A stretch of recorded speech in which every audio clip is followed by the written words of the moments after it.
Oh man, welcome to the Monday Night Watch Along with me. I am Mr. Agoraphobe. How is everybody this evening? Good, good, good. Hopefully. Okay, what's going on, Russell? How you doing, man? Oh man, yeah, just got everything together. Finally got on here. I'm wearing my black and my orange to represent Halloween. This is the first of my horror watches and shows, and a lot of stuff going on this month, Halloween wise. Halloween is my absolute favorite film of all time. This is, the first time I've seen that really directed me in this way. And for the first time ever, I'm doing Halloween 2 tonight. It's a highly underrated sequel. Other than the brother and sister angle, I think this one really captures that atmosphere of the original. Like to me, the first few minutes he's walking around the neighborhood and he sucks the chick, he's outside, the older couple's home. It really got the atmosphere. That one feels just like it was made at the same time. Like it just carries straight. I think it is one of the best examples of of a direct sequel capturing the exact same feeling. Right, part 2, 3, and 4 does it really well too. But hey, Noons, how's it going? Hey, May, how you doing? Yeah, how help me to minus brother sister thing. Really, it just encapsulates. That's where the encapsulates it. It encapsulates it. Yeah, Dick Warlock took over the shape role in this, and he really kind of got a shaft for years because he's really proud of people, And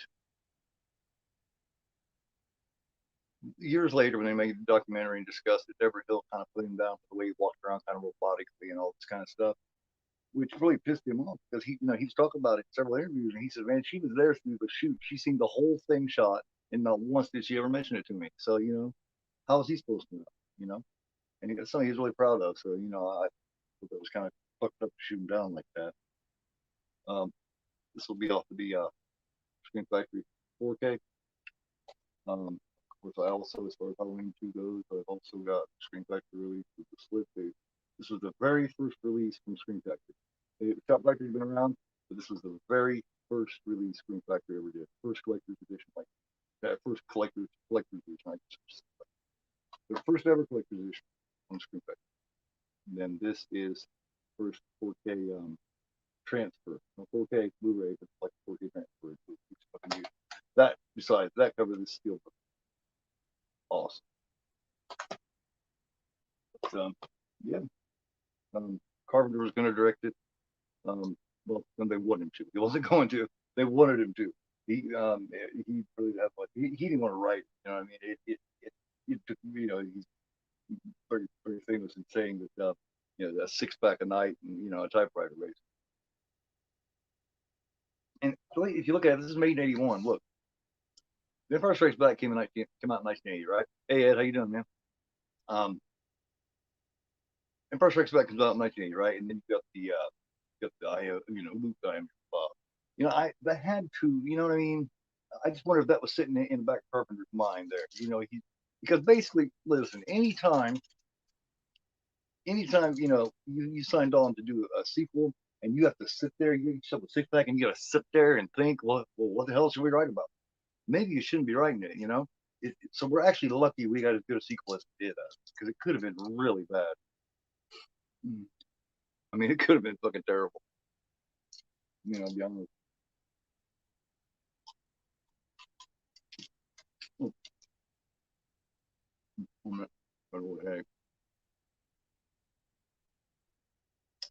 And this film also gets an award for at least top 3 best movies of all. I have to. I have to. Because Pamela Susan Shoop, she has a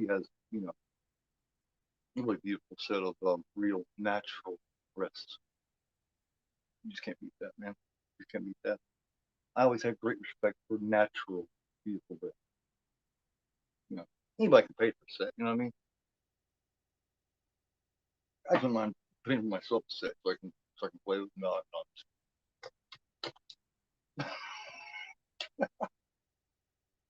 I'm in a pretty good mood. You got Lance Guest in one of his first ever roles here, which he would get famous for doing The Last Starfighter later, which is directed by Nick Castle. So you know, what I mean, I do believe it was his first ever directing. Are you laughing at me and the boobs, or are you laughing at Russell and the behind the or a little bit of both? Yeah, I am. You know, call me the raging heterosexual for nothing. Yeah. I had the I had the Shibu up here. Let me give you another shot at the Shibu. That's basically what I call everything. You know what I mean? You know, like on Meatloaf, I would do anything for love, but I won't do that. And basically, what that means is I'm doing anything for love, but you know, and you're supposed to fill in the blank. Well, that's what I'm doing. When I call something a Shibu, it could be an ink pen, it could be a Blu-ray, it could be a TV. It's like, hey, turn a Shibu on. This person ever let you guys in on my Shibu. That's what I call it. Like, anything can be called a Shibu. Like in the wrestling business, the wrestlers call everything a gimmick. Like, hey, pass me that gimmick, and it could be anything. I call it beach. But yeah, there's the oh, I'm through opinion yet, but here it is. If you don't have it, you want to check it out, look the movie without no ads or nothing like that. But there it is.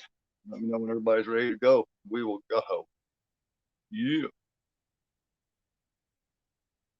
Oh yeah, I like Halloween too. I see it at the theater. Now I can remember being so annoyed. There were so many teenagers sitting around there at that theater.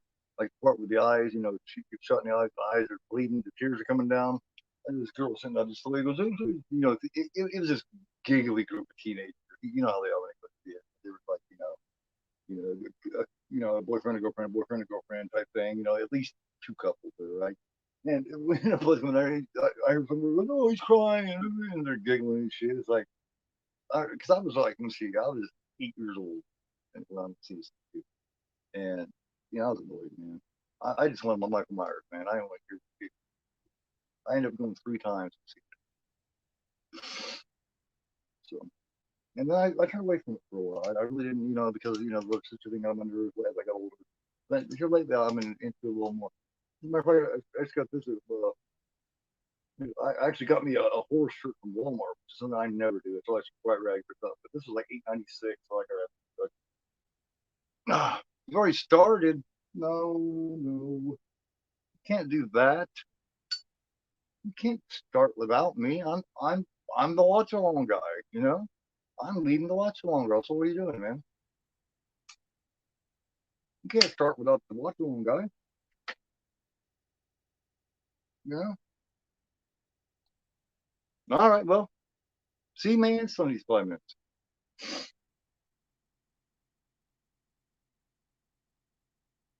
You start without me. What do you need me for, man? It makes me kind of useless. You know what I mean? I'm just kind of here, and I'm just one of the guys. Man. Oh, here, let me show you. This is my ultimate Michael Myers from the from Halloween 2. I decided to have it's got two choices for heads. I got the one with the blood tears going on here. Right here, you can see it. Here goes the blood tears. And then this is the pumpkin in it that splits. Got the skull in there. I can show you my toys. Pretty cool little Shiba there. And then you got this. It's the Loomis and Lloyd's. I turn over the light doesn't blind you guys. There you go. Not bad, not bad, not bad. Yeah, let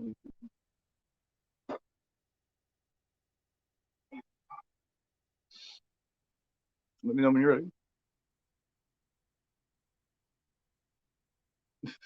I just fucking around. You can start with those if you want. I'll see the point though. You know what I mean? But hey, that's up to you. Whatever you want to do. Bro. Oh yeah, tomorrow night. As a matter of fact, speaking of Russell will be joining me tomorrow night, along with Eric from Hey Internet. Eric here, and Ninja Ninja will be here. So, and maybe I'm not quite sure yet, and maybe Juno 2000. So we're at least gonna have a 4-man panel tomorrow. And I don't do that much. So it's gonna be a special occasion. We will be doing Friday 13th on the 9th, the remake. So, that movie I think lends excellently for a panel. You know what I mean? I think it's just begging for a panel to rip it up and have a great time with it, man. You know, I don't hate it. Most characters are kind of, you know, you dislike most of them. But Trent, man, I know I'm supposed to hate Trent, but for some reason he entertains me. I don't know. But anyway, we're gonna have a great fun with it. It's gonna be excellent.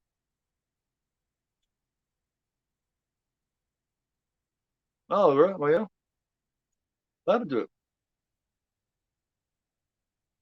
Depending on which one you have, those are actually pretty expensive, man. No, you know what I mean? Oh yeah, so mine is, man. Oh yeah, so mine. That's gonna be a lot of fun.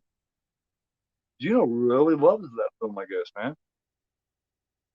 Yeah, but you know, it's the first time that I will have two Aussies on here because you're Australian too, right? Something like that. Yeah, seems like it, right? Well, I'm gonna make an ass of myself like I did with Ninja.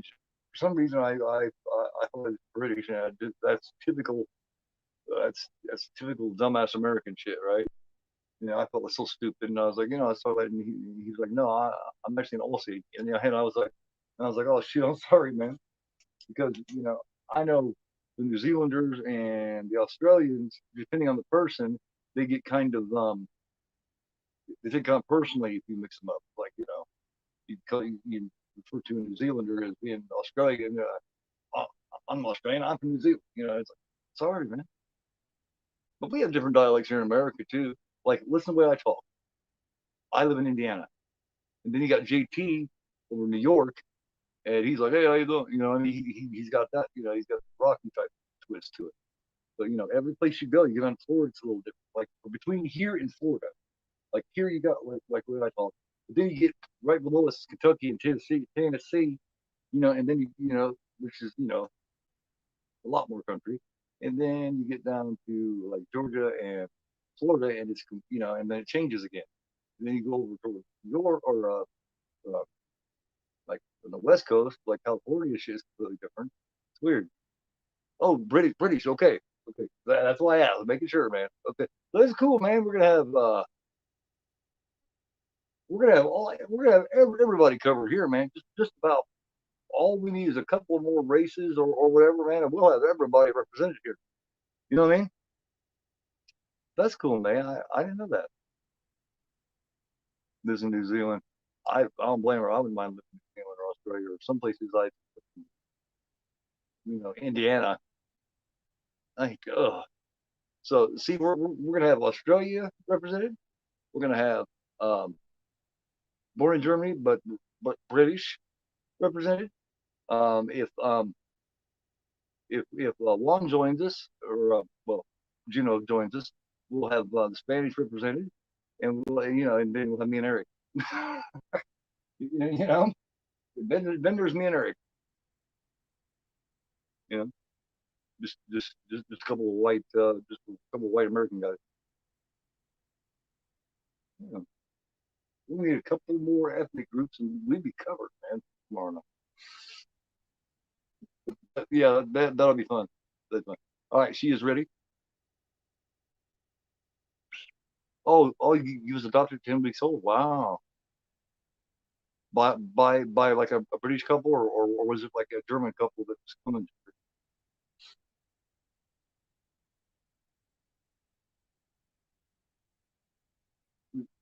This question out of the way real quick and find this out real quick and then I'll do the countdown.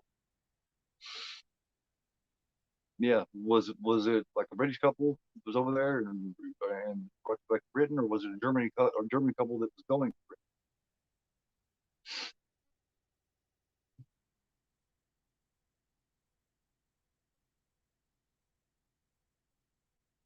I'm paused right here. I got it ready. Paused right there. It's getting ready to show the universal signs.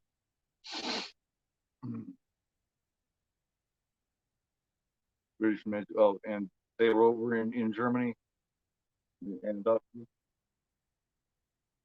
That's cool, man. That's cool. German. As you can tell, like I said before, I'm of course very German. You can see the German in me big time. I'm sure you can tell. I got a lot of German blood in me. Lots. My dad was mostly German. So, all right, guys, I am ready. Stop me if you need to. Otherwise, I'm counting it down. 5, 4, 3, 2, 1. As Gleason said, way to go, yo. Yeah. Universal sign here. Old school universal sign. Very cool. The universal letters are all dirty and shit. I always thought that was really cool. There are lots of things talked about on this film. It's nostalgic. I mean, there's a lot of them this month and stuff. I'm about to start right here. This is actually where my story is going to be in. My story that I'm doing, it was the Boogeyman, my Wild Tales, is going to start right about here. It's not going to go this way. It's going to go like.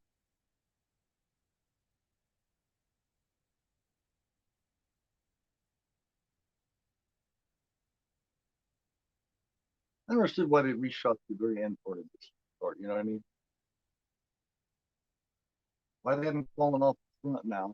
And you can tell when he backs up. You know what I mean? That's just not as good a filmmaking. But he walks right off it. He didn't trip over the thing. It's as if he walked up a board and fell off. There's no reason to redo that. Just redo the original scene of him shooting out the window. You know what I mean? It makes no sense. Because that was in the backyard, not the front. Silly, silly. It's so fucking cool. I've never seen this, man. There's never been a thing like this where you keep attacking the killer and it's like he shuts off, falls down, he's unconscious. You know, and like a video game, it's like he loses all his hit points, right? And then he gets like a heart, and then all of a sudden he's back. It's like he completely shuts off, pulls around like a sack of potatoes, and then he just sits up, and he's like, that's just no one had ever seen anything like that. Yeah, really.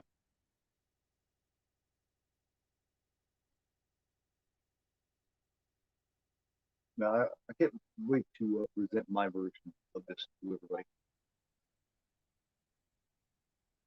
Hopefully everybody likes it, but it's going to be my own version of Halloween 2, basically. Oh, looks like he shot him right in the face, but there's no way he shot him in the face. This is actually in this movie. It's actually, believe it or not, it's the same mask they use in this. You know what I mean? Well, they use 2 or 3 masks in See, when he walks right off of the damn thing. It's like there's a, there's a ledge there. He just tripped over. I don't know why they did it that way. And if you're gonna do it that way, don't show it that. Give us a different angle so you can't tell he's walking off it. You know what I mean? That's just see filmmaking. Yeah, you can. Yeah, exactly. And in this one, he shot 7 times. You count him to 7 shots. Come on, Rosenthal, man. You can do better. Well, maybe he can't. Maybe he can't because I mean, look at his second delve into Halloween was Resurrection. What? The same dude that did this. He did at least Carpenter and Hill wrote this. Notice I say Carpenter and Hill. It's like when I talk about Halloween, I call it John Carpenter and Deborah Hill's Halloween. I should say because she was just as responsible as he was. If she hadn't wrote the good shit with the girls and Lori and Linda and Annie and all that good stuff like that, it wouldn't have been filmed. She's just as much credit as he does. But yeah, it's the same mask in this. It had just Castle had stuff in his back pocket the whole time, and a lot of paint had gotten off of it. And then Deborah Hill had stored it at her house, and she was a real heavy smoker, so of course it turned yellow.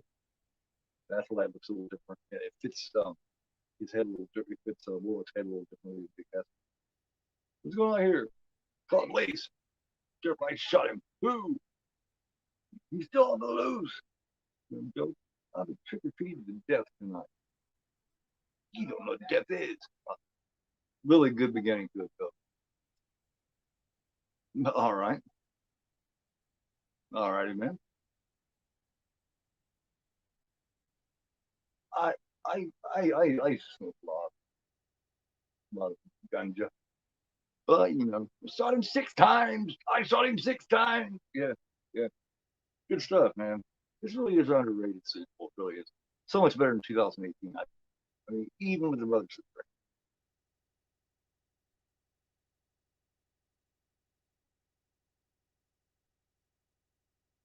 Yeah. The Pokemon looks the same.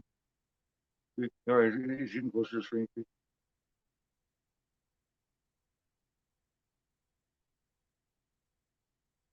Then splits open.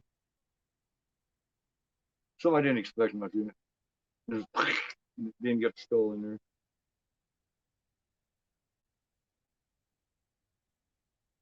That's an angry looking skull, ain't it? The skull's like, what the fuck's your problem? Get on my face. Hell yeah, man. Hell yeah. Like I said, I promise you, gave you my word that I would do Halloween ends with you. I've only seen it one time, but I will watch it a second for you.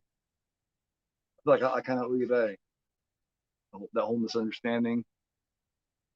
Make it up to you. I'll do it, and I promise I won't rip on it the whole time. I like there's a couple of things about that I like. You know what I mean? The opening of it, the beginning of Halloween ends. That's with what happens with that kid and everything. You know, a kid. Oh man, when he falls over. And, oh fuck, that's nasty. I was like, damn.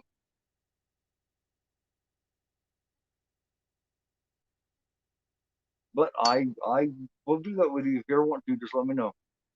You gotta do something with me, man. You got mindset. Um, I'm doing Halloween as a matter of fact at 1 a.m.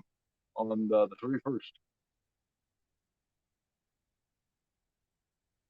And you talk about a Halloween watch long. You ain't seen one or heard one till you hear me do one. I guarantee you that. I will give you so much different shit than anyone else can do. I have so much love for it. I've watched it my whole life. I've probably seen Halloween 3, 4, 500 times, and that's no exaggeration.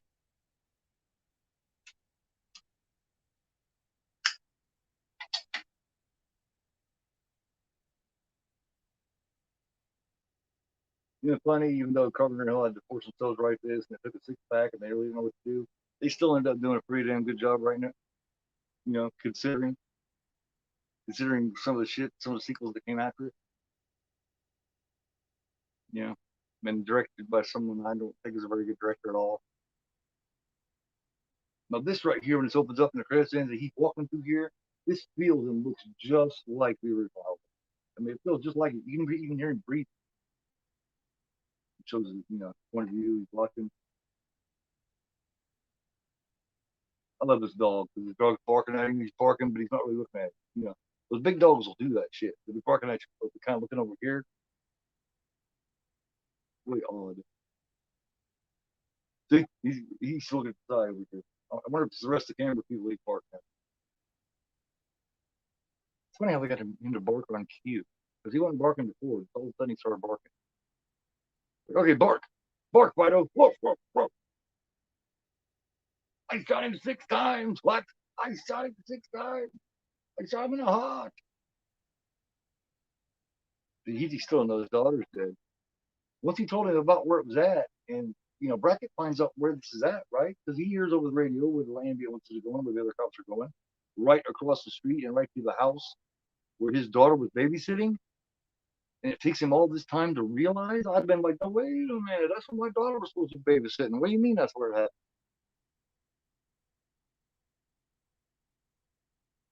But you don't find out. So the other cop comes here later on and says, oh, but, you know, he had to have heard that over the radio, man. House got all that information. It was everything else showing up there, man. He's the only cop in town that doesn't know, and he's fucking sheriff. Mm. Harold, you want mayonnaise on your sandwich? That in the theater, the people in the theater laughed when she said that. How about most? For some reason that tickled all the teenagers. Mayonnaise on your sandwich. Everyone in town knows that there was bodies there, and people got killed except for Sheriff Brackett. Yeah, that is so cool. I love how they show the hand going there. That was just like when they showed Deborah Hill's hand beginning of the original Halloween, reaching in and grabbing the knife. Exactly the same. Yeah, she's standing right behind her. She don't know how lucky she is. He doesn't care about killing kids and older people like that, you know? He likes the young. He likes to look up the young people. teenagers and young adults. They're coming for you, Barbara. Look, look, it goes on now. Here it comes now. I'm getting out of here.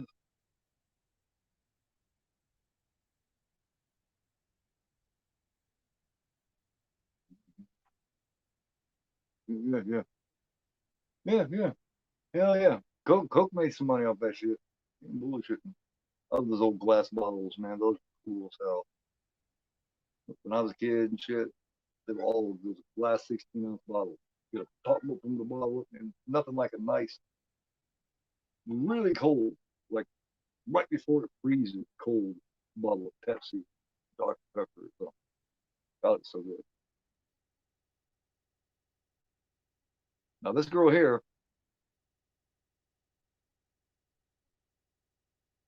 listen to the voice on the phone here, and tell me who she's talking. Because you'll hear the voice here in a minute. People are gonna hear you. Like, okay. She makes it sound like it's all fucking just like vindicated.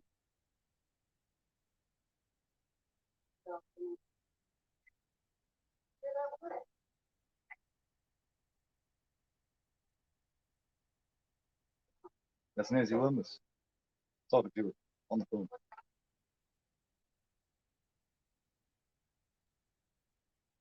Yeah, yeah. Oh yeah.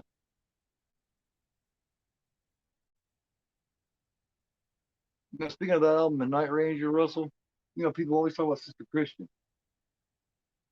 but they don't, but they never talk about their other hit on that. When you close your eyes, do you dream about me? You know, that was a good song, man. When you close your eyes. I like to put it over Sister Christian. Well, I like Sister Christian, but I like that one better.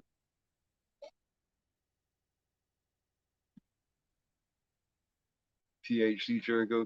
That's cool, man. No, I'm sorry, man. You hear killers running around there, and you hear a noise. You look, and the front door's open. You're gonna go in there and fucking inspect it. No, I'm going out the back door now. See, all of his deputies and shit are there. They all know, what's going on there. Why ain't you listening to his radio? He's got his radio off. No, he doesn't, because when he's in the car, you can hear it.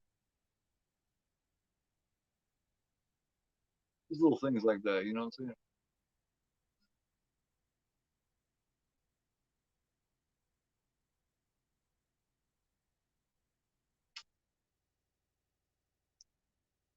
Yeah, yeah, they picked a horrible wig because, those of you guys who don't know, of course, you can tell this either her hair's really fried or this is a wig. Well, it's a wig because at this point she was getting ready to do like perfect for John Travolta in films like that, and when she began to wear her hair real short. So, they had to wig her up, put the wig on. Man, it's an awful fucking wig, man.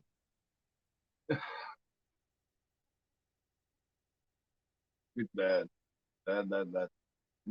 There's Leo Rossi there with Lance Guest. Leo Rossi, man. Oh God, terrible stuff, man.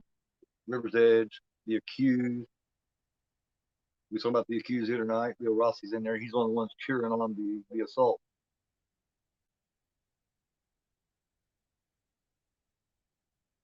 That's awful that part in The Accused, man. Not only she gets assaulted, but there's a fucking the whole cheering section like it's some kind of goddamn sporting event.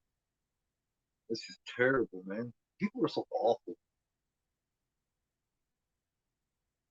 I'm convinced that most people are just bad. They're just, most people are just not good people. That's just the way I see it lately. Well, not lately, for a while now. Can't trust anybody.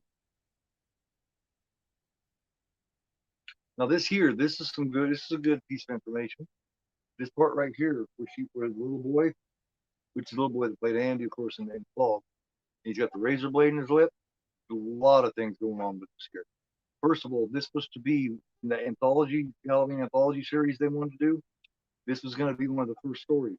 It was about, a guy that's putting shit into candy. This was going to be one of the first. This idea was. That, of course, was taken from the old urban legend of the person putting stuff in the candy and stuff, which was taken from a late 1960s story where a man actually poisoned his son and killed him to get the insurance money and kind of tried to pin it on some other people. And they come to find out that dad did it. It's awful. True story. True story. That was a true boogeyman. I can't remember, it was late 1960s somewhere that happened. That man was executed a long time ago. Oh, River's Edge, yeah. River's Edge is great, man. Crispin Glover is just unfucking real in that. He is bad as the fuck out on some fucking serious speed in that. And he is just like,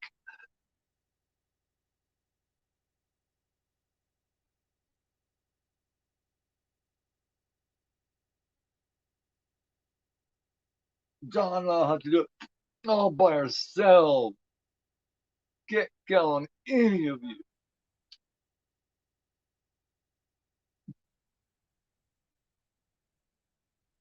Yeah, oh, hell yeah. That's great, yeah. And then the old crazy old lady fucking kills him, man. At least she protected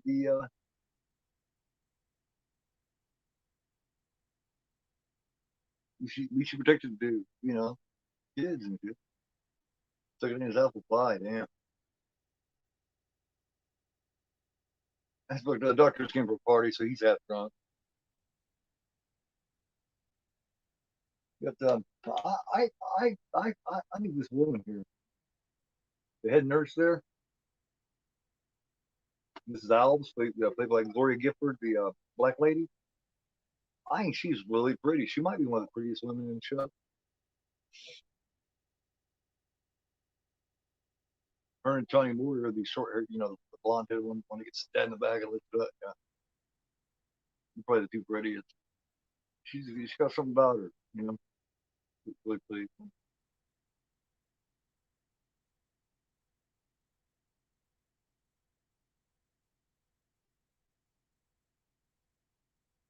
Loosen her up, numb her up, and sew that shit.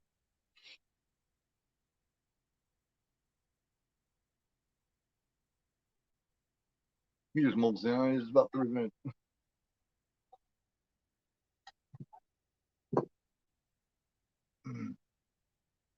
um, the hospitals used for this were a couple of different hospitals in Pasadena and they're in California.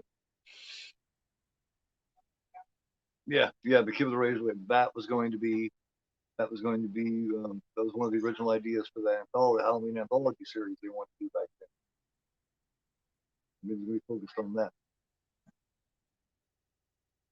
Tony Walsh was going to direct this. He's excited to do it until he got the script back and he seen that there was a lot more blood and just a lot more violence in general. Not as much stalking. He liked how the original Halloween had to use all that blood and shit. Didn't have to have all those kills, violent kills. And once he seen that, he decided not to direct it. And that's when Rosenthal got it.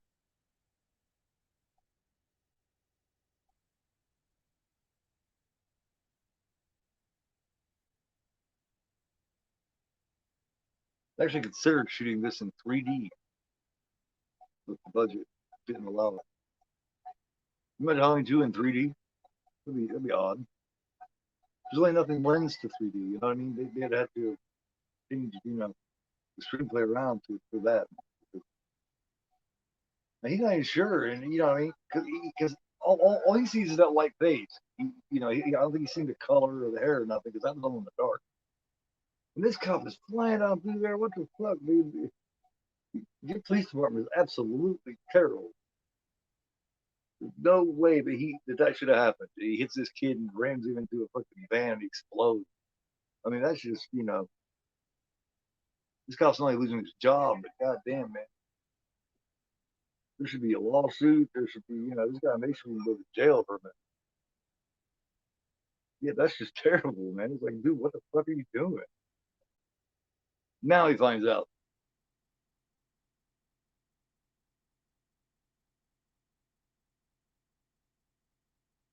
Damn, yeah.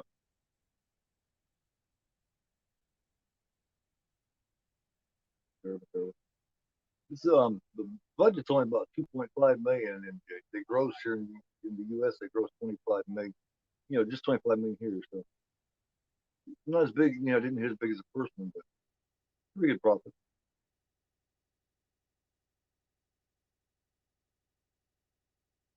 And the first draft of the script, this is going to be, they actually talk about putting it in a high rise. I don't know what it is about this high rise stuff, but they're thinking a lot of high rise back in the day.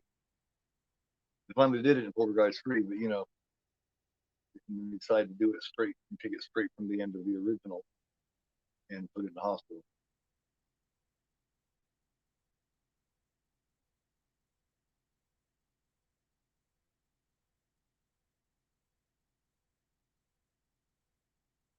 He's in there. You got a thing for Lori, I think. Yeah, Justice for Ben Tramer. Yeah, that's fucked up, man. She can be seeing him now. Might as well go with Jimmy now because Ben's kind of, he's a Chris Dritter. Okay. Not poor man. All because that cop was flying down through there for some reason, man. Hey, what's going on, Xantar? Oh yeah, I didn't see the Xantar. How you doing, bro? It's come by. Appreciate it. Everybody don't forget to give that thumbs up, if you would, please. Much appreciated.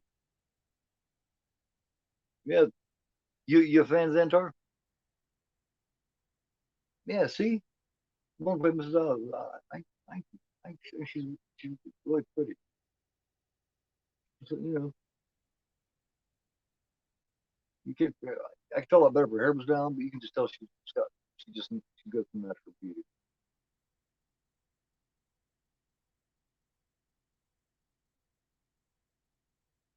But come on, yeah, yeah.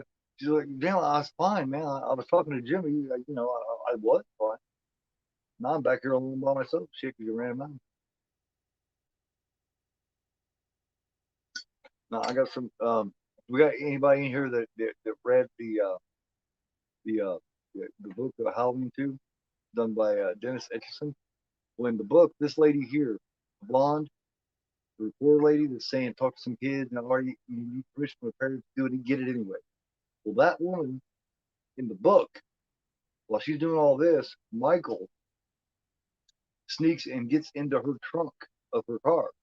Well, when she leaves here, her car breaks down on the highway somewhere, and a trucker comes and helps her and get it going again. And then when he leaves from there, she's getting ready to take off. She goes back to her trunk to get something, and Michael pops out and kills her. So that news lady, Michael kills her ass in the book.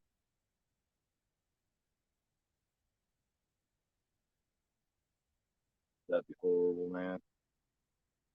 That'd be horrible. USA never, yeah, yeah. Oh man, hell yeah. Dude, so you're more my age, bro. Go home, Lee. I'll take care of everything. Go home. Damn, what have you done? Well, maybe you take it more seriously to begin with and talk about, Haddonfield is, Doctor. His families lined up in rows up and down these streets. Instead of doing that shit, fucking listen to him and take it more seriously and help him out a little more. And I may not fucking happen. 45, okay. I turned 50 in May, so yeah.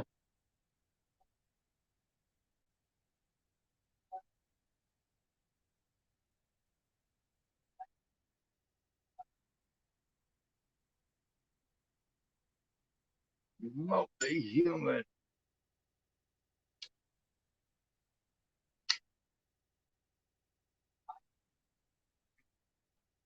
He's still out there.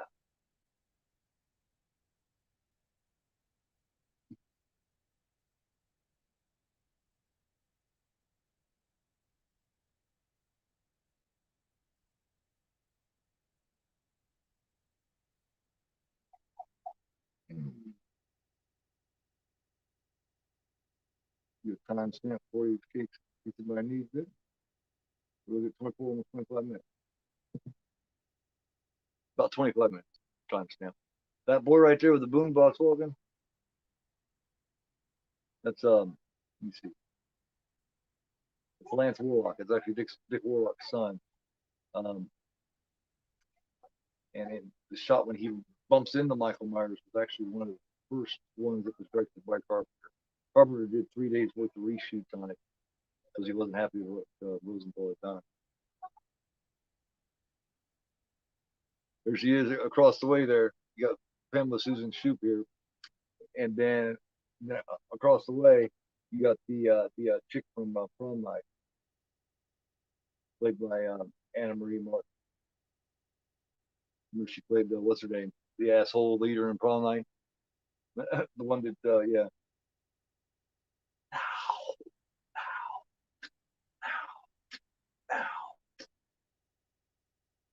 I can't remember what her name was in Prom Night. Do I remember what her name was? Yeah, this whole shot right here. This was the first one of this is the first one directed by Carpenter.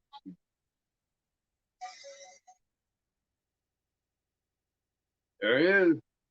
He's heard that. He's like, all right, man, I'm walking the right way. It kind of makes the town appear like a bigger town than what it seemed like in the original, I think.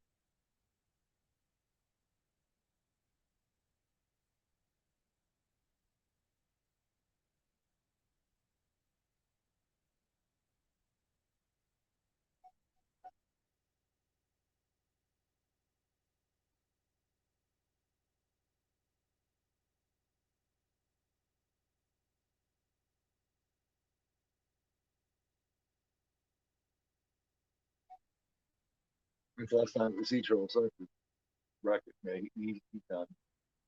Now it's mainly, he's the hospital staff, Lordy, and what Loomis is doing with Hunt. Hunt. Has anyone seen my Hunt or Mike Hunt? Mike Hunt in the parking lot? Mike Hunt in the parking lot? Porky's. This one, Porky. Russellville, I love that. Yeah, yeah, Russellville, yeah.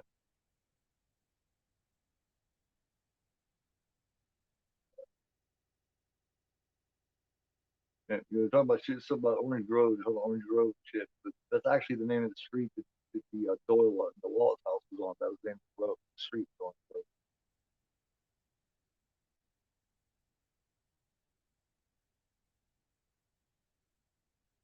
Super cool for pizza. So could I. So could I.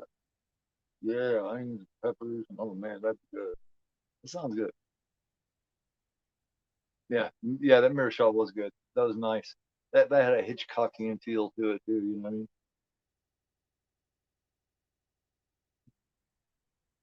That was a good point, man. Good point. I missed that. Damn it.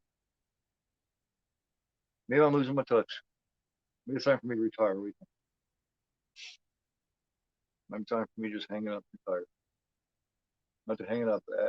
After this month, this Halloween stuff. No, I have to go through Christmas definitely because there's so many good Christmas stuff, Black Christmas stuff.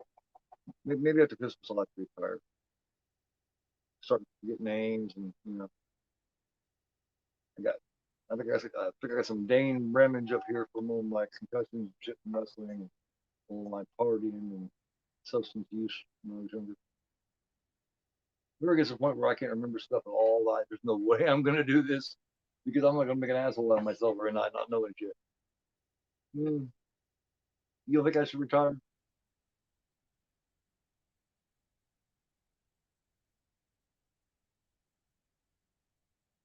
It's impossible. He escaped until the night before. Exactly. I love this song he sings. It's so fucking misogynistic. It just, it just comes off like that. Of course, I guess that means some of the stuff I would say sound like that too. When he sings "Amazing Grace," it's fantastic. I guess she said, everything you say is either hell or shit or damn. I'm sorry. I guess I just fucked up. Bill Russell's always entertaining. Well, thank you, man. Yeah, I know. I thought about it. Yeah, there she is. Pamela Susan Shoot. She has got the nice, prettiest natural boobs I've ever seen. She did not want to show him either. She did not want to do it. That was an ongoing controversial thing. But she didn't want to do it, so supposedly Rosenthal offered to, everybody get naked, so she did. Amazing grace, come sit on my face. Don't make me cry. I need your back. I can see where he's coming from. There's one of them.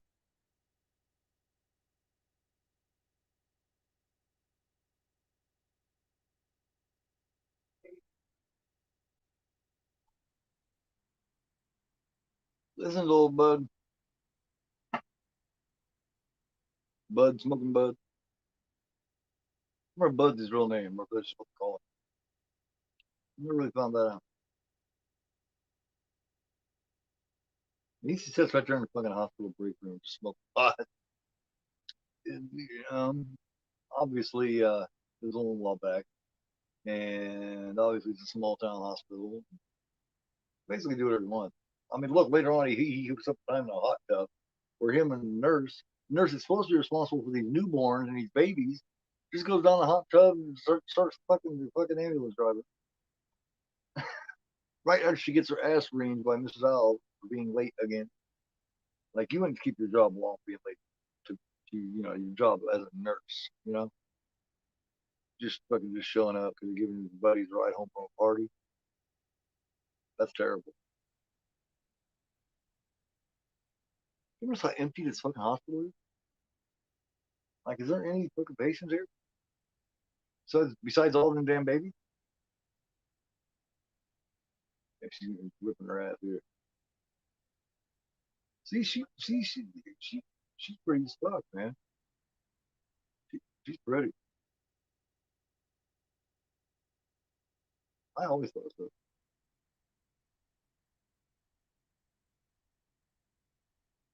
Stuck drinking Mountain Dew again because I didn't have time to cook Pepsi before it started.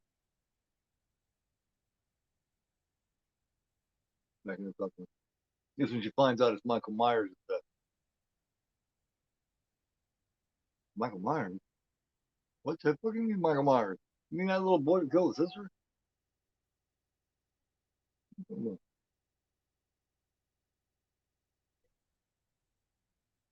Yeah, that just disturbed the hell out of her. Because she had no idea who was trying to kill her. She does now. Um, let's see. Here,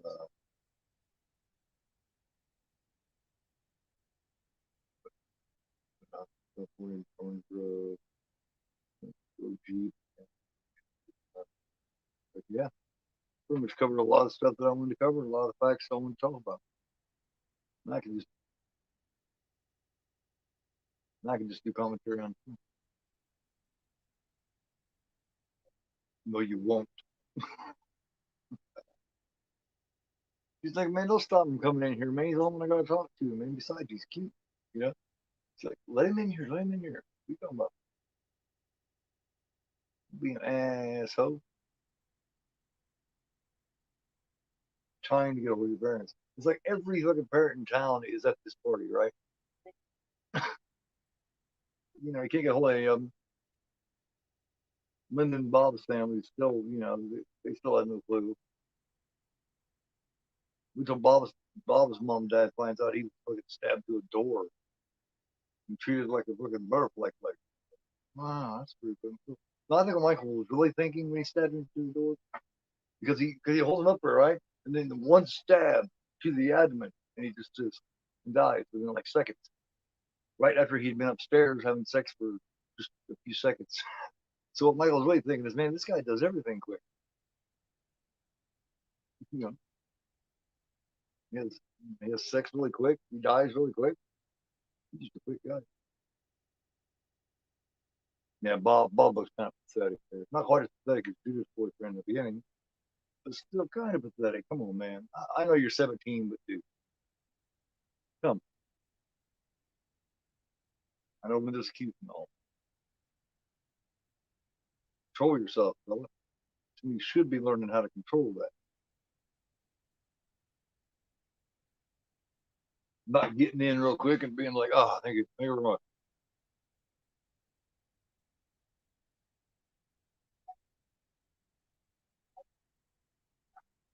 Yeah. How you gonna count that? She has no clue how to use the fucking thing. He just ignores her and walks on in there. I'm gonna go check this out. Like in a few seconds. Radio me. Well, how am I supposed to radio you, man? Trying to use the fucking thing. This is a great scene because this same year was Friday 13th Part 2. You know, where you had the cop, you know, where he goes and find where Jason's been staying. And he gets the hammer in the back of the head. Cool scene. The scene here's good too. Like they had a thing for claw hammers and heads.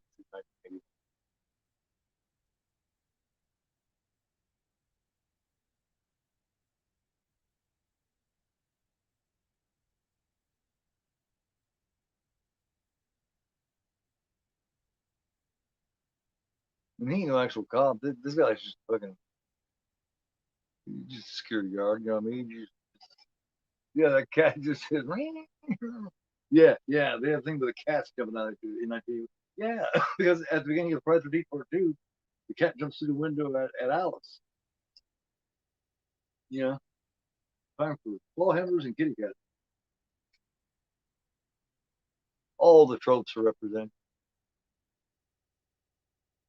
But the cat in Friday the 13th Part 2, you can tell that motherfucker throwing right through the window at her. Here, take a cat. Man, that's what you need. That's what I want you to do. I want you to throw a cat at me with its claw fully extended at my face. That'll work out well. Especially for the poor tormented cat. Well, I wonder how many times they feed that cat through that window. You know, that'd be something. I'm gonna try to find that out. How many takes that took with that cat and Alice being because it came at her like it was just in panic mode.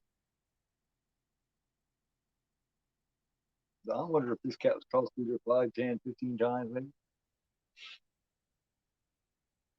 Cat had enough. Next time you phone me, I'm calling somebody's face off, motherfucker.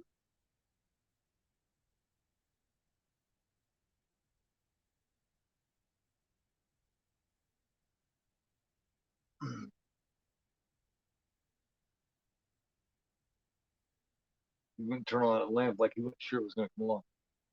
He's trying to like, oh,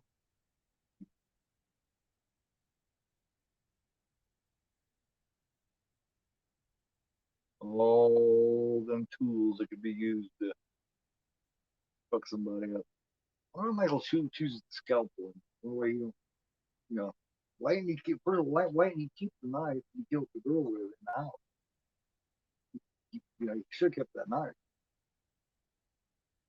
Michael's a knife guy, you know? Scalpel, I thought was an odd choice. What did he do? Leave the knife stuck in the girl's throat or what?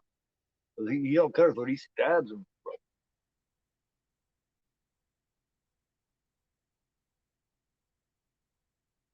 Yeah, yeah. Hey, yeah. That just made me think of the cat scene. And, you know, cause I was already talking about Friday the Part 2 with the Paul hammer.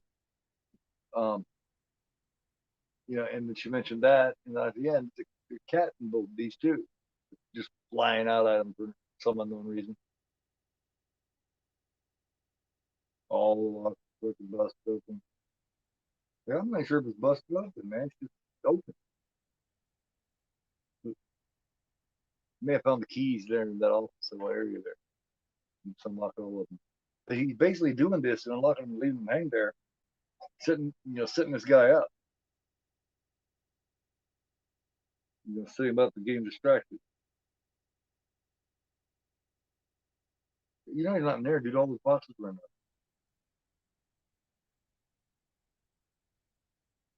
He's getting scared. You can see he's scared. What was that door back doing? What you doing, man? Creating a blind spot for yourself.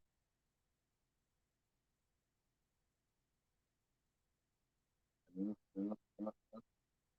There it is. This is a good one here.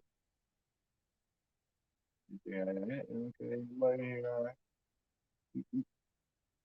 Big chubby boy too. So if he ever actually had to run, he'd be in trouble.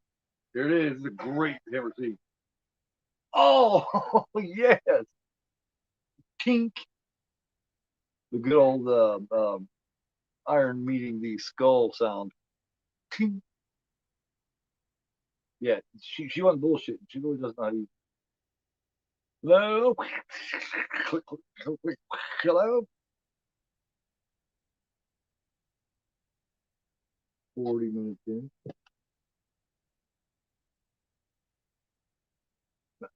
Now this guy here playing the medical examiner here. Now remember, he's what's his name? He's the deputy in Jaws.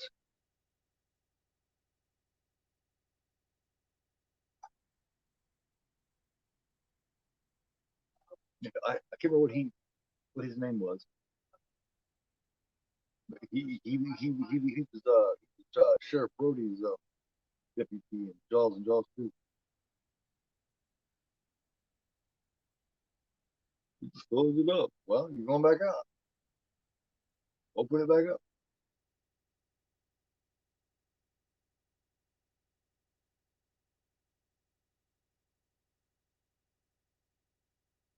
Yeah, that's a hell of one to explain.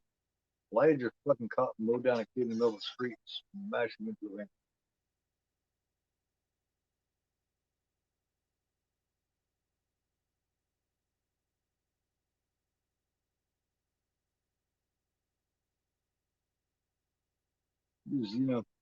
This is kind of like the scene. It's kind of like the mob type aspect, and like Helen Kill, which was which was one of the. I actually didn't mind Halloween Kills as much. I thought it was the best of the trilogy in a way, except for that Mob Top, the Evil Dies Tonight, and all that shit. You know what I mean? I thought that line was said once too many. At least once too often. Change,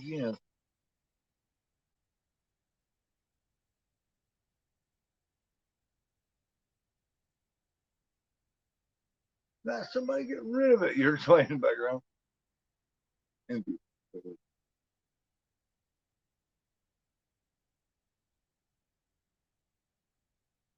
He's not there because he's in the hospital, man. Killing a security guy. And, um,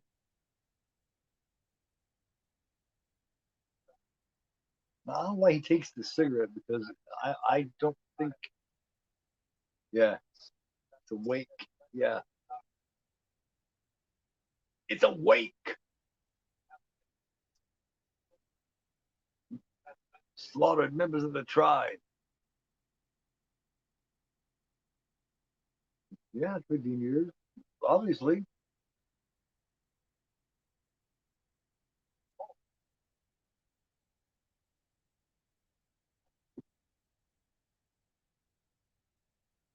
bullshitting for 15 years. They become just nonchalant about it, you know what I mean? And then, time was right, he struck, and they were not ready for it at all. Which it would make a little more sense for them to be that way in this one rather than the Rob Zombies. Because Rob Zombies, he's so big, and you know what I mean, so threatening. With in this one, he's just a regular sized guy, so you wouldn't worry about it.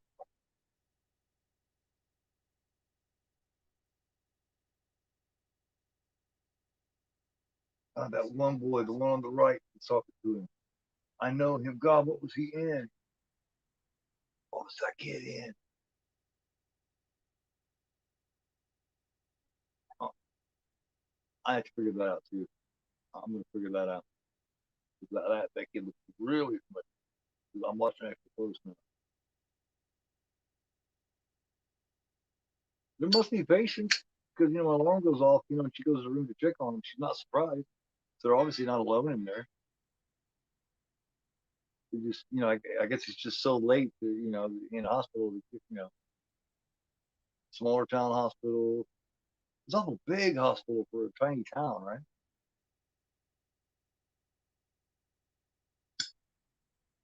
I've never seen a little town. Little towns have like little clinics and shit. They don't got full hospitals like this. So, that's all I do. Yeah, oh, definitely. It's just how he comes off and how Nick Castle walks and shit. You know what I mean? But he don't come off like some fucking big brute giant like say like Jason did, but and shit like that. And like zombies, big ass Michael Myers.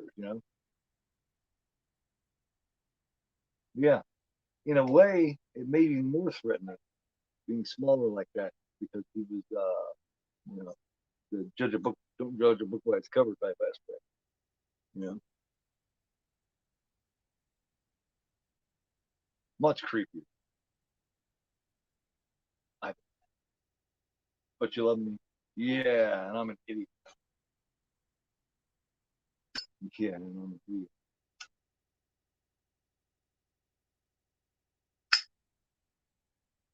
But just the fact that they could get away with this kind of shit right here tells you how small the town. This finger needs some therapy.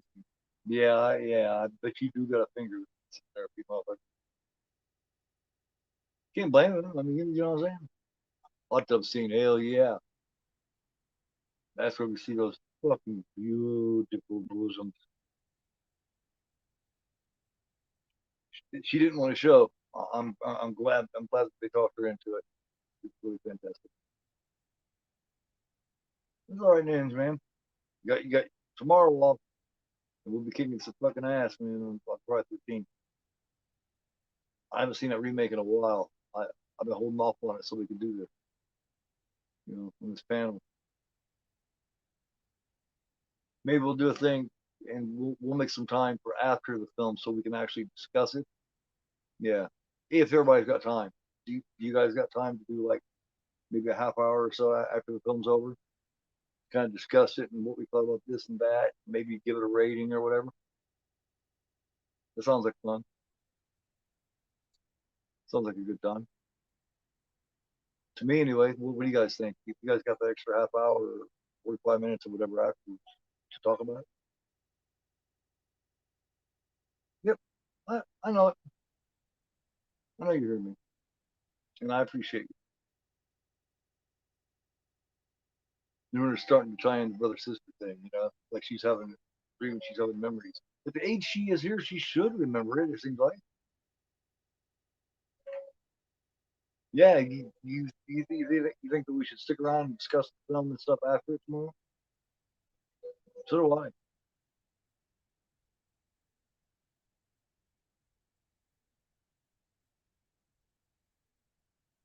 Excellent. Excellent. Sounds good.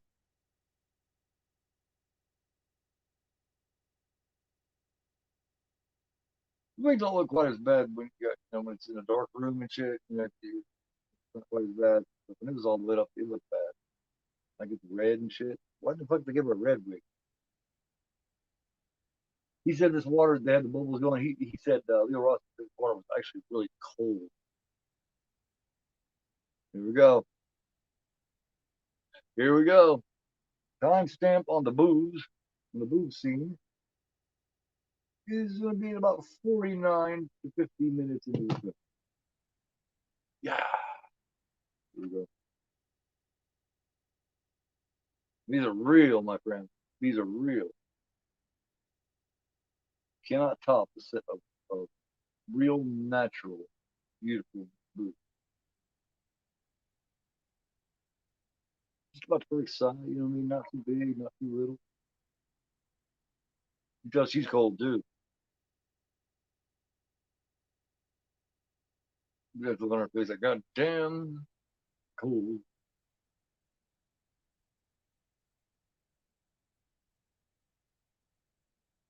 He's excited, like, yeah, I finally talked her into it. She's down here. Should be up there watching the babies. Who the hell knows what's going on with poor babies up there by herself? But she's down there getting some, you know what I mean? It's terrible. Fired. You're fired. Get the fuck out. You was late to work. You've been late a lot. Now you're down here fucking in the therapy room. Get the hell out. Yeah. So far. So would he. They'd both be gone.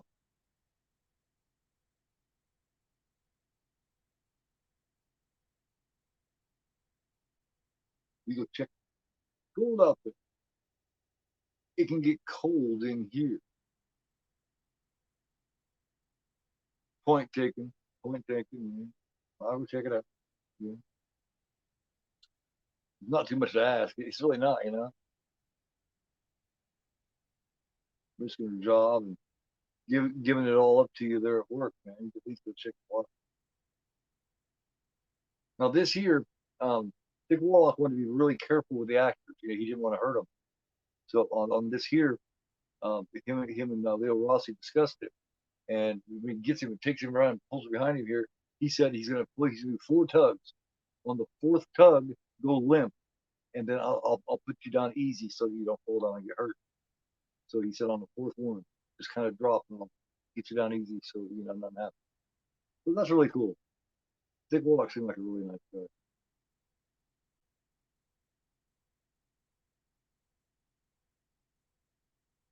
Mm.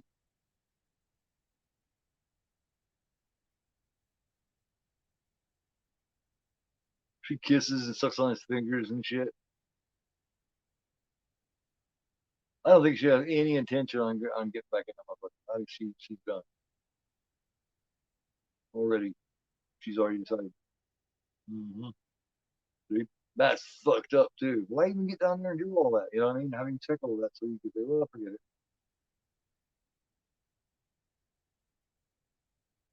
Yeah. Yeah. Oh, all of those hands. It's been murdering people all night.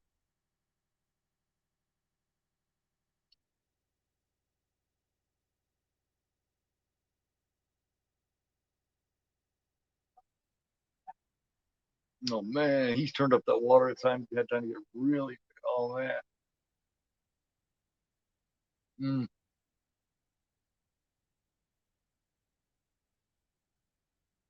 Damn, this is like 130, 140 degree water.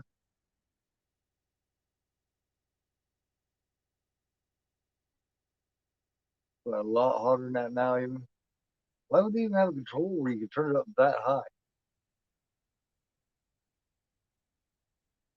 I'm sure that cool, man. Yeah, right at about 49, 50 minutes of the movie.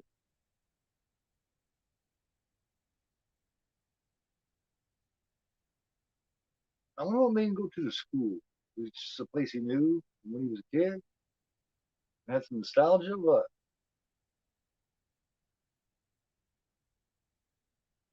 nothing to say. There's the knife he killed her with. That bread knife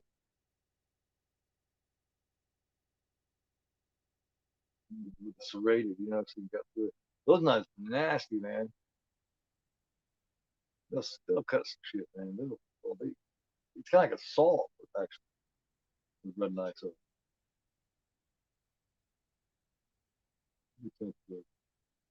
which is actually pronounced salmon.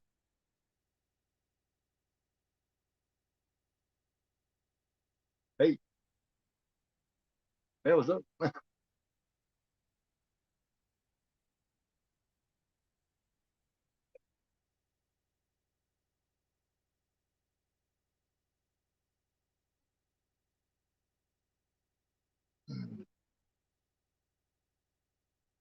Yeah. Nurse Marion Chambers, played by Nancy Stevens, of course. You know, she was a bit part there in the original Halloween, and then she's also in what Halloween, and she gets to replay her part. Everybody but Brian Andrews got to do their part in Halloween. Ends. That don't make no sense.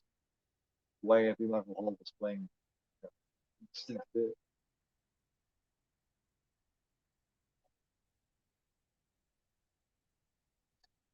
Order me back. Yeah, fuck you, man. I'm a free ass person. I'm going to come back. Bring a goddamn marshal and make me come back, man. That's completely unconstitutional. He can be there if those cops stay there in Haddonfield say it's okay for him to be involved in all that and do all that shit. How can they make him come back like that?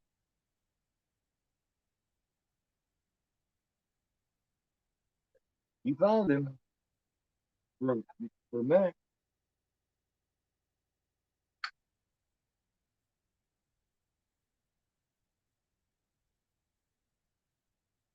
Now, how can they do that? Well, I still tell him to go fuck himself. You know what I mean? It's like, look, dude, eat my shorts, dude. Look up. I know you're gonna make me. Now, is she faking this catatonia here, or you think she's went into a little bit of a shock?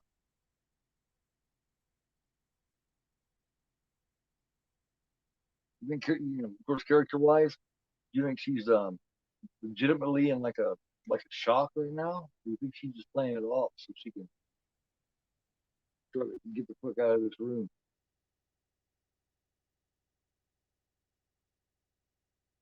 I always kind of wondered that because she plays off really good. They see the flashlight and rise and everything. She does not move.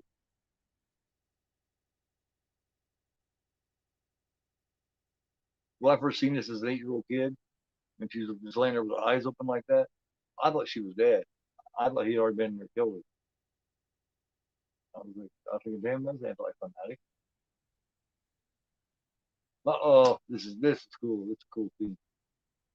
There's a German media book of this. It has this on the cover. When he grabs her around her mouth, and he's got that needle. He's coming towards the temple with it. That's what it is. And it's really good art. I'd love to get my hands on it. It's a nice media book. Showers running. God knows how long it's been going. Dr. Mixter. Mixter played by old actor named Ford Rainey.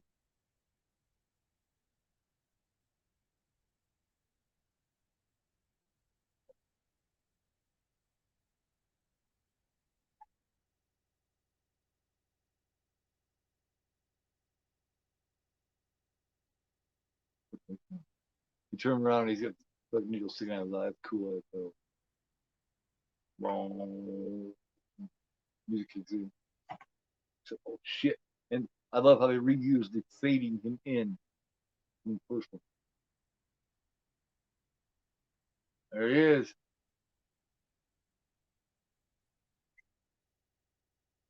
Yeah.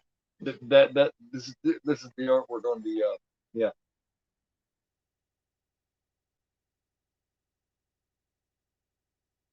I don't think it had anything in that needle. I think it was just air.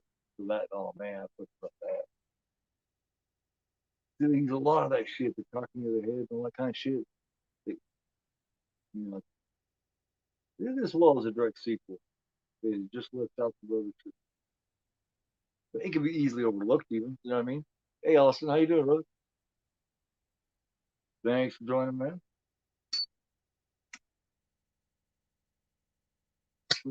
This dipshit thinks himself out. In two different drafts of the script, when he slips and falls out of blood, that kills him. He hits his fucking head and you know kicks it uh, like a fatal concussion, cracking the skull or whatever. And of course, in the other cut, in television version, at the end when she's in the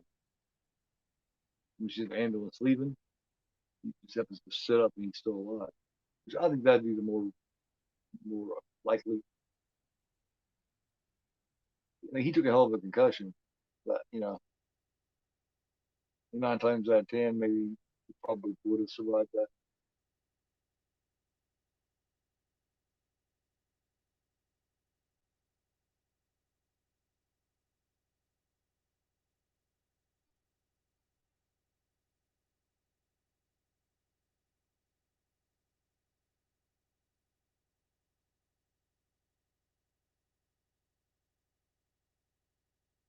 He stabs us crazy. He's pissed. He's pissed at her.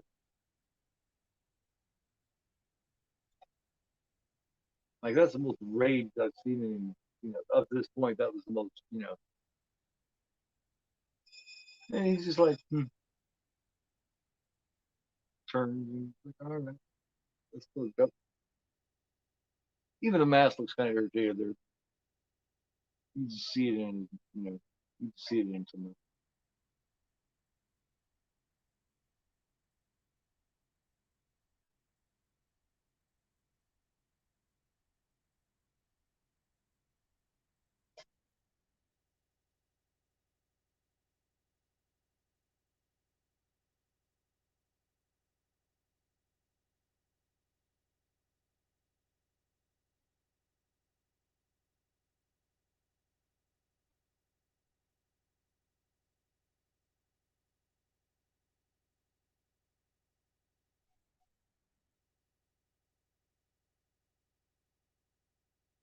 Yeah, because she's kind of drugged up anyway, so she's just kind of walking around trying to figure shit out.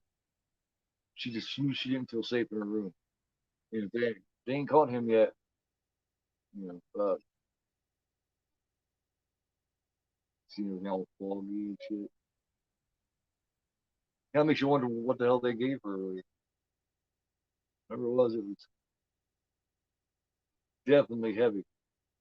To the point to where she really can't. At this point, she really can't even defend herself. Like if he's to find her right now, right this second, shit's still kicking her ass. Yeah, I'm on the side of thinking she was faking that catatonic.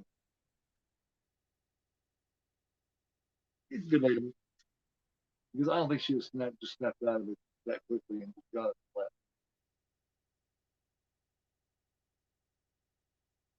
Rated off horror, where she had hospital staff in it.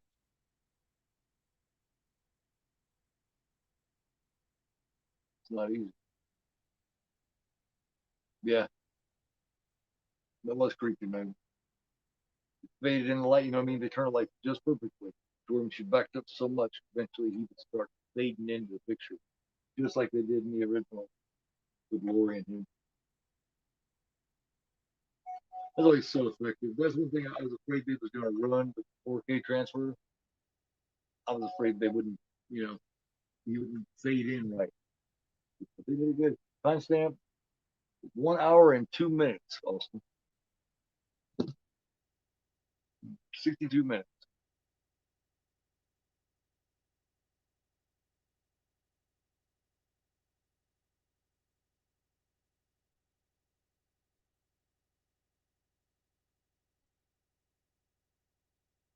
Just went into a random room.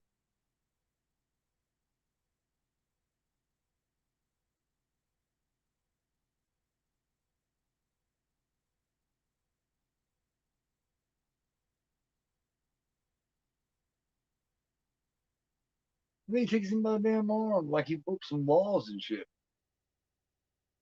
You know? What's going on? Make me get in this car and shit. Like I'm breaking the law and, you know, fucking mayor says you guys, fuck that mayor. We'll see, man.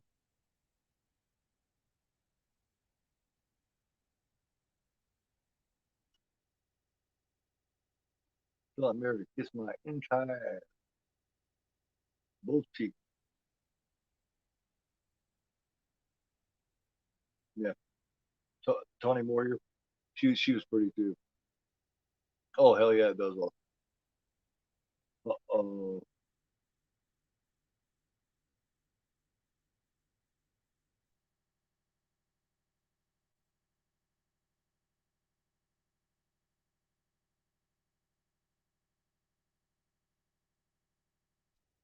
Yeah, man. Where's our security guy at?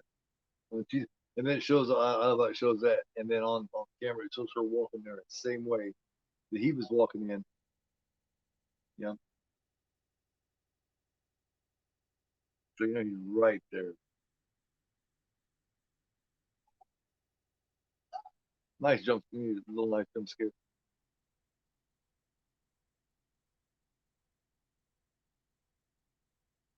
I was doing. I was doing. There he is.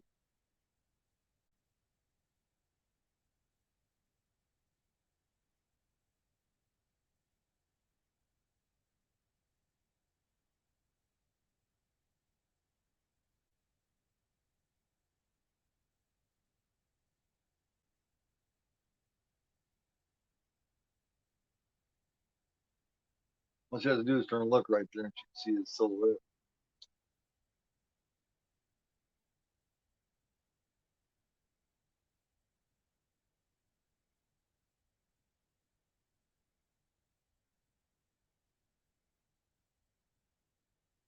Yeah. Like I said, this prior to his last Starfighter, which, like I said, coincidentally is was directed by Nick Castle, which is the reason why he wasn't playing Michael in this. He was directing and he, you know, doing behind the scenes shit, getting prepared to start his directing career. Yes, it was.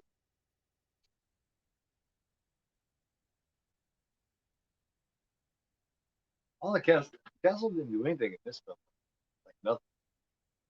Poor Mrs. Al. That's an odd kill, man. Why'd he kill him like that? You know, that's odd for Michael to hook the thing up and bleed her out like that. For some reason, he wanted her to suffer, you know? Hmm. And he turned around, boom. In the theater, everybody laughed at that, too. Because him just turning and running his blood was really dumb. A lot of blood that had been able to life. Bam! Yeah, you got a concussion.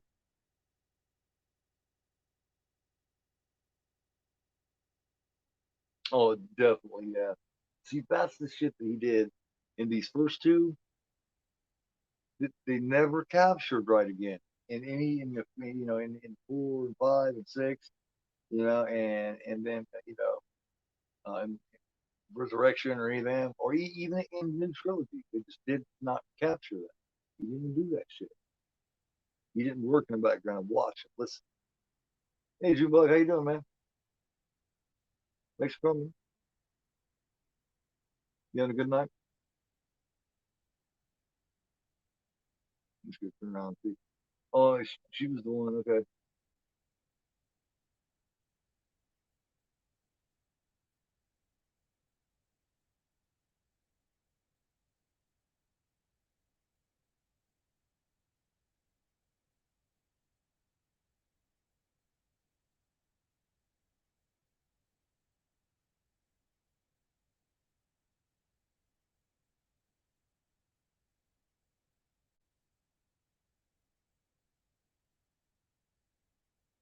There it is. She's about to hit the fan now. There it is. I love it. She's finally feeling a little bit better and clear-headed enough to. But how quickly Spark come up here. Funny how quickly she kicks aside. And, how drowsy she is, and that adrenaline starts kicking in.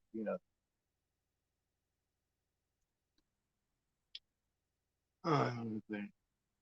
It's still, hell no, man. They did a great job on it. And the collector's edition, even the collector's edition, man. The you know, this collector's edition, and this steel book, they both look great too. You know what I mean? And the upgraded 4K transfer of the Blu-ray um, on this edition, fantastic. They all look great. Yeah, you're right. The UHD, UHD is best.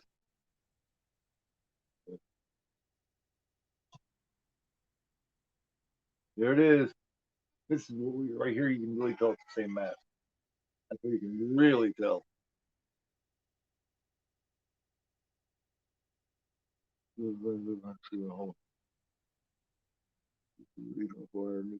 Yeah, yeah. I seen on there on your post about the kitten.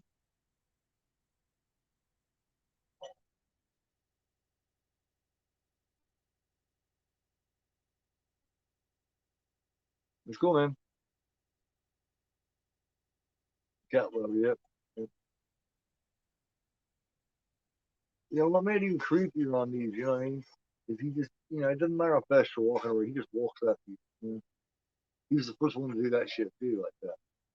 Next thing you know, then after that, Jason, everybody was walking.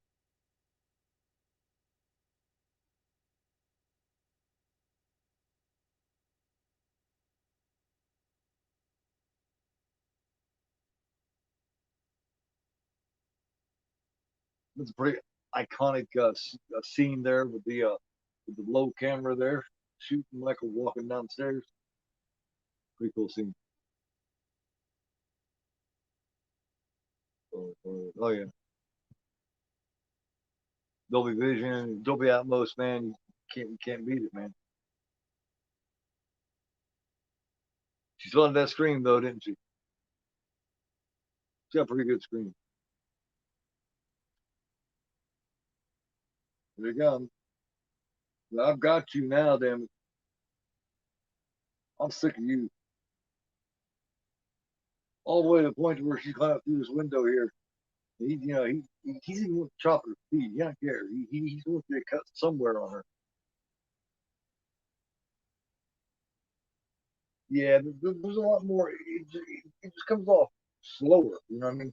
And I think initially that was one of the complaints of this film was it just felt like it just felt slow. A lot of people has it's kind of ragged on this film as being boring because it's so slow. And I mean, it's got slow portion. I don't find it boring.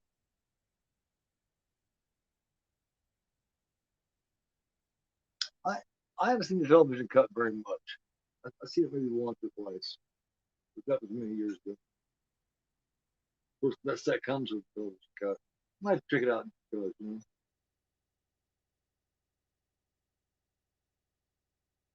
This they kind of sort of recreate the scene when he was walking across the street for her when she was trying to get the house. Look at the key. They're kind of doing the same thing on this. It's like a race. Is he going to get there before she can get this elevator and get close? It tells you if this fucker ran after you, boy's been dead a long time ago.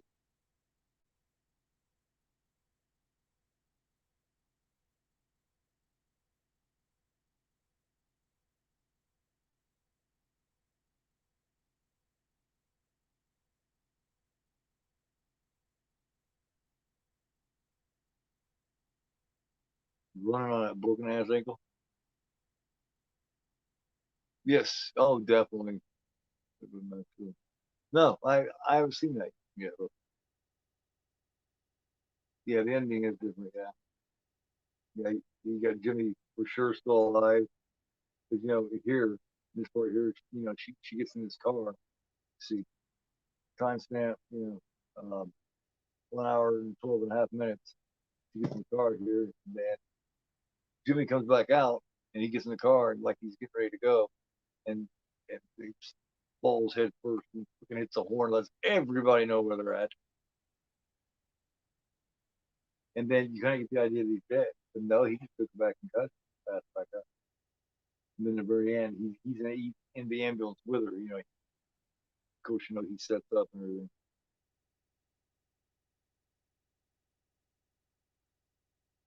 Don't like lifts.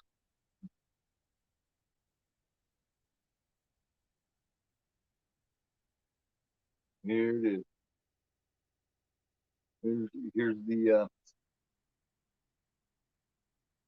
hated quite often and loved by some people.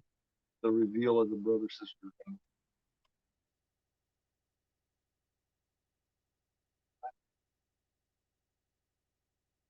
Yeah, yeah. I would say that's probably likely. 'Cause, yeah, I think they ended up seeing each other and shit after this. Because not only were they attracted to each other, now they've got this thing that kind of ties them together. This common PTSD incident that kind of links them. So I would say yeah, it's very very likely. Very likely also in the ghosts of witches, the unconscious. This dude tells shit like nobody else, doesn't he? We're all afraid of the dark side of us. Not ghosts of goblins or witches. It's the unconscious mind.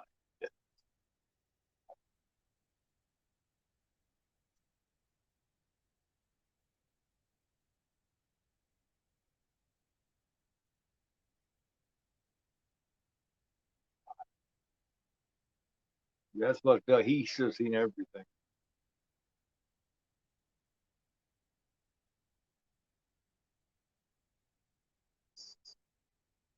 Man,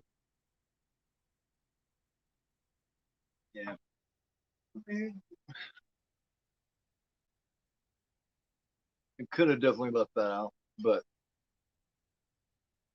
the whole thing of it is when they wrote this one, they definitely wrote it and planned it, and with the ending, as far as they were concerned, Michael Myers was done. He was dead.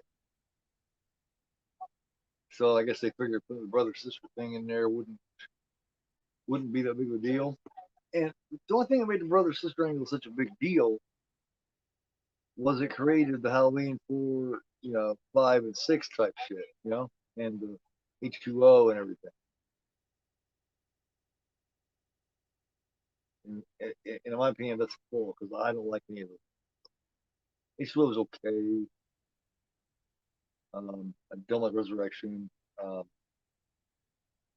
I'm not a fan of 6. I'm not that big a fan of 5, except Daniela Harris's performance in part 5 was really good because she couldn't talk, so she did all of her acting by her actions and everything, and that's not easy for a little kid to do that. That was pretty damn good.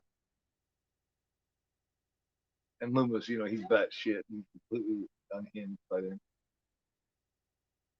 So those are the positives of it. And Halloween 4 is probably of all those. I'd have to say Halloween 4 is my favorite of all of those. But I'm still not a huge fan because the mask is so awful.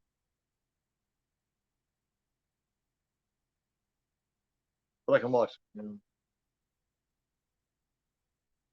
So did I, Austin. Yep. Yeah, yeah. It seemed a little better then. Yeah, I went and seen that with my mom. I think my mom was with us, and girl was my fiance at the time. It ended up being the mother of two of my kids, my daughter and my oldest son. Yeah, we went and seen it. It was all right. Another one with a mask is just absolutely dreadful. H2O.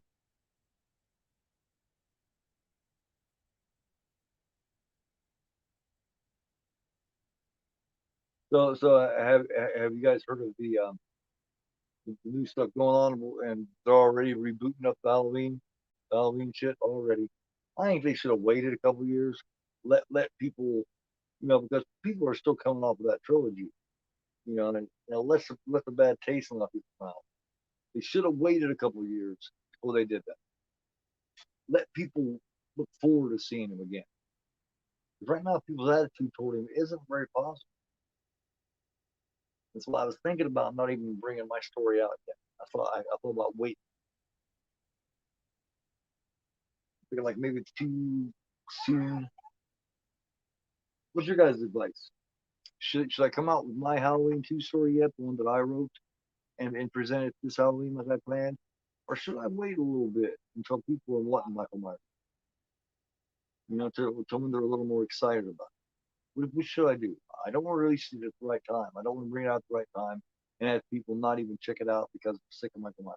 You know?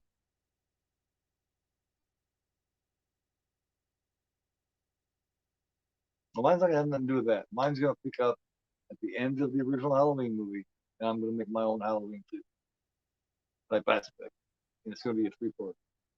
I'm just wondering if I should present it this Halloween like I've been planning, or should I wait? Now, he was standing out there waiting for her to come out. He knew she was out there.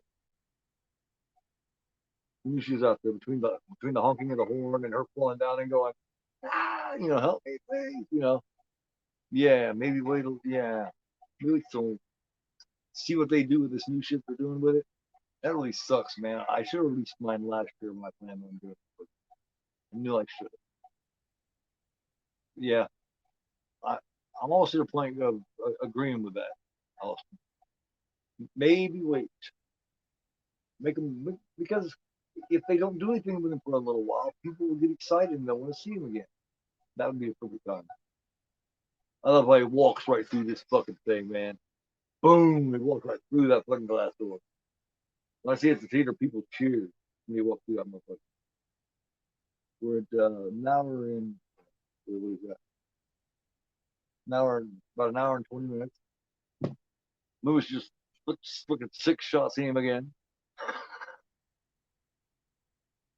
Oh yeah, they did a great job. That's the thing about Screen Factory, man, is they're capable of doing great 4K work, but they only do it half the time. You know what I mean? The other half is, got a bunch of clipping, or they just got shit too smoothed out, and they'll take out the grain. You know what I mean?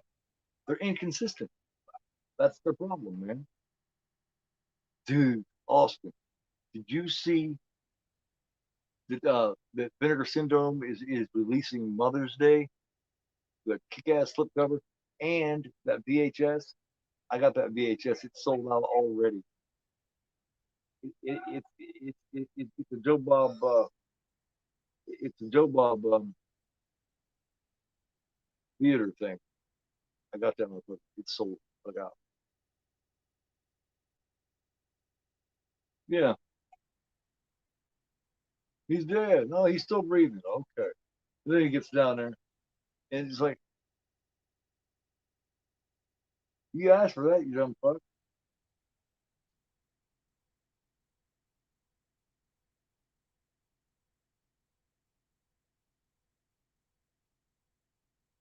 Dumbass idiot, man.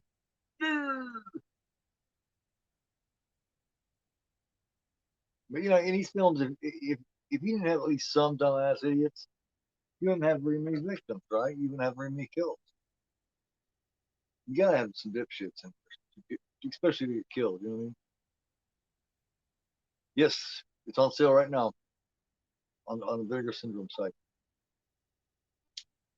limited edition. And like I said, they had a VHS that had, I think, only like 100 copies.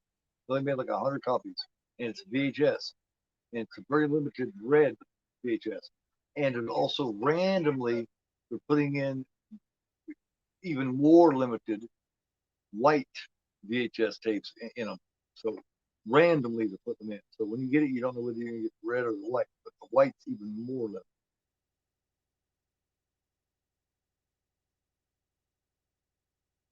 Yeah, two things come to those who wait. Absolutely. Yes, Mother's Day. I fucking love Mother's Day. God, I love Mother's Day is fantastic.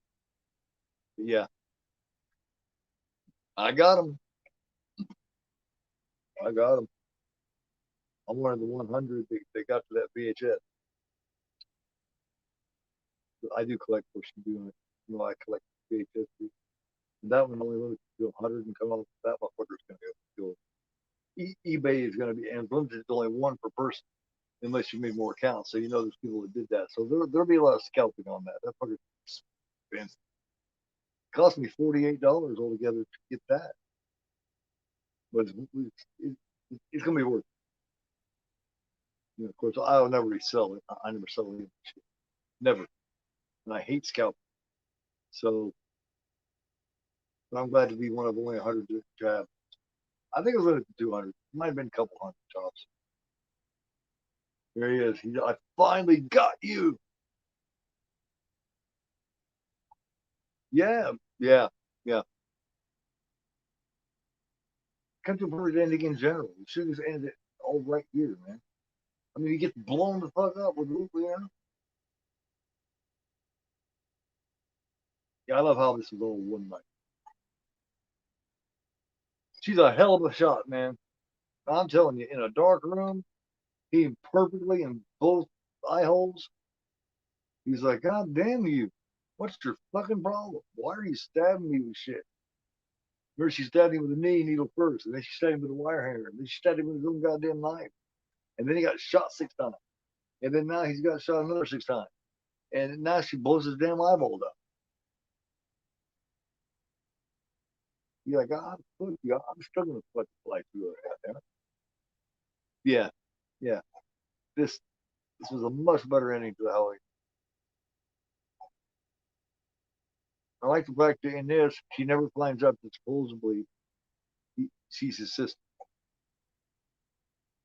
which is cool. Because once she finds out that she's his sister, is when she's a basket case.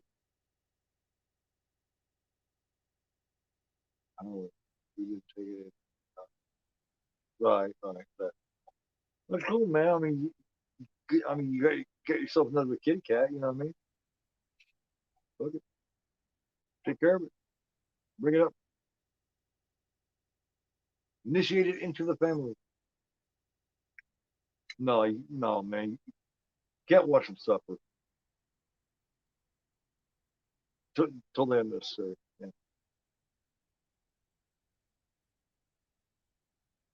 It's wrong to let anything suffer. You got that oxygen going like crazy. You're going down. She runs. She's running like a motherfucker on that broken ankle. So good. Yeah. Yeah. I mean, yeah.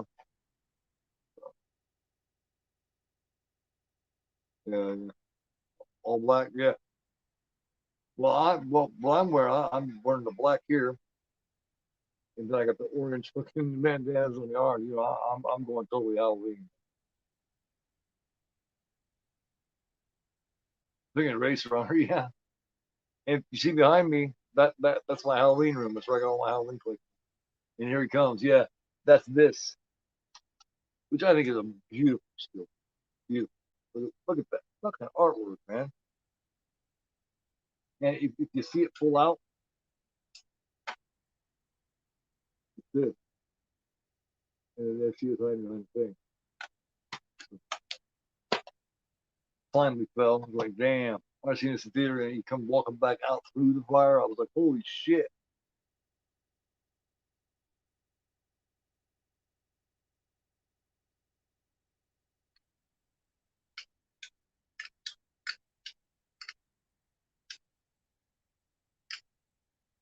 What's the count? 10 so far. There actually ended up being 13 victims in that one night between first Halloween and Halloween 2. 13 victims that night. If you treat that as one film, that's a hell of a victim count in one night. That's got to be up there, right?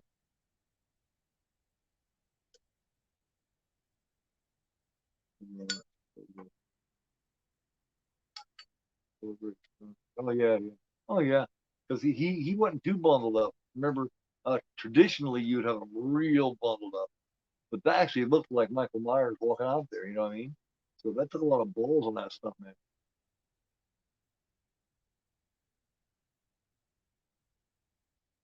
It still looks beautiful, beautiful, beautiful. That's one of their best looking still photos. Easily one of the best looking still photos. There's some nice ones. Don't get me wrong, man. That new Terry looks good. That pumpkin head's nice. I got some really good stuff. Yeah, and then right here at an hour and 20 minutes before Mr. Sandman kicks in is when he sets up. Like like we made it. We made it. And then now you got Mr. Sandman. Bring me a dream, Buffalo, that I've never seen. Nice set of screen clown.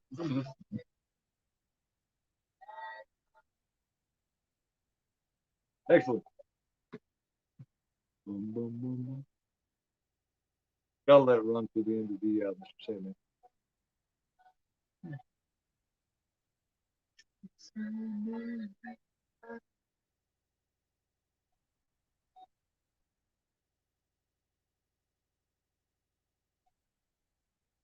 I need to give you a Russell. I need to give you a wrench, Russell, and Junebug. I'm gonna give you two a wrench. Do you have a wrench, mate? You should have. Yeah, yeah. You have a wrench. Um, Next time for tomorrow night, I'll give you and give you Russell and you Junebug. I'll give you guys the moderator wrench.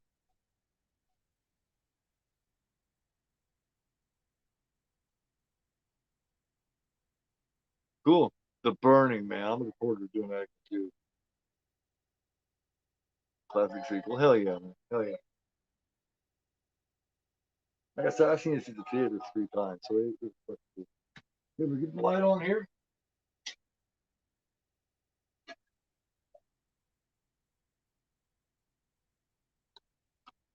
Oh, here, well, this is doing this. And I'll of course,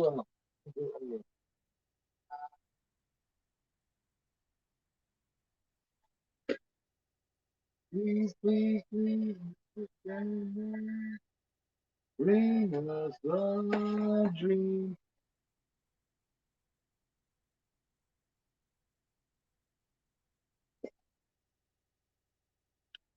All right, get this all together here.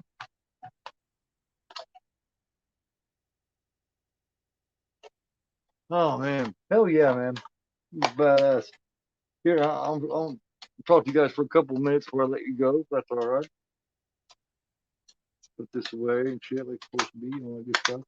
Used to, I would just wait to do that, but I'll make sure that I take care of stuff so I can put it away first while I'm talking to you. So you know, feel like get everything shut down here. This stuff out of the way. Yeah, man. Looking forward to the moonlight, man. It's gonna be cool as fuck. 4K head. Yeah. Oh yeah, they definitely are. Yeah. Yeah. I'll put you guys a wrench on here in a little bit. I'll go in my studio and put it on there. See if anybody else is gonna wrench me one. But I made sure that May has one on. Austin has one on. Who else has one? Go chat a little bit here. Yeah. Russell and June needs one. Yeah. Yeah. I think that's about all it needs to wrench right now. We're gonna be just place. Yeah, it's yeah. But yeah. Tomorrow night, we're going at 10 tomorrow night, you guys. 10 o'clock, 10 p.m. Eastern time. Like I said, it's gonna be the Ninja and Eric and Russell and me and maybe Juno. Maybe Juno. So we're gonna try to cover as many ethnical and racial spots as we possibly can tomorrow. We're gonna all come together, man. It's gonna be a union. I don't know, man. Nobody knows where she went after this. Yeah, yeah. I always thought that would be an interesting. When they announced Halloween 3, and of course I thought just like everybody else, it's gonna be Michael Myers in it. Of course you begin to imagine, in your mind, and just thinking maybe what saved him was it blew him out, out of the way there, so blew him this way so he didn't get burned as bad, just whatever. And then of course you expect Halloween 3 to take place there in Haddonfield again, like maybe the next Halloween or whatever. But no, that's not what happened. Of course not. There was not even any Michael Myers in it. Still a good show though. I had a good fun doing that watch here a couple weeks ago. I've been doing a lot of Carpenter lately, man. I've done yeah, I've done the Halloween 3, and then Truth New York, Saw Precinct 13, The Fog. Uh, Now I've done this, at least wrote um, Halloween night. Right after it turns Halloween on the 30th and 31st, I'm doing Halloween at 1 o'clock in the morning. So that's gonna be fun. But anyway, and, like I said, one night the full panel. Next Sunday on the matinee is gonna be David Cronenberg Scanners, which I absolutely adore, and I'll be doing that with John Steele. Other than that, yeah, come back and catch us on a full panel tomorrow night at 10 p.m. Eastern time, and there's gonna be one hell of a full of horror episode as we do Friday the 13th, 2009. Of course. Yeah, you guys have a great night. Thanks for coming by, man. Much appreciated. Much love to all you guys as usual. You guys are badass, man. Yes, finally getting the turkey through. And yeah, and after moving tomorrow night, we're gonna stick around for a while, hang out, bullshit, do the panel discussion, all that stuff, and maybe each give us our own ratings on it. So we'll see you guys tomorrow night. Much love again. Take care of yourself. Take care of each other. You are the chat, and you guys kick ass. I'm Gorhope, and you are not. Have a great night.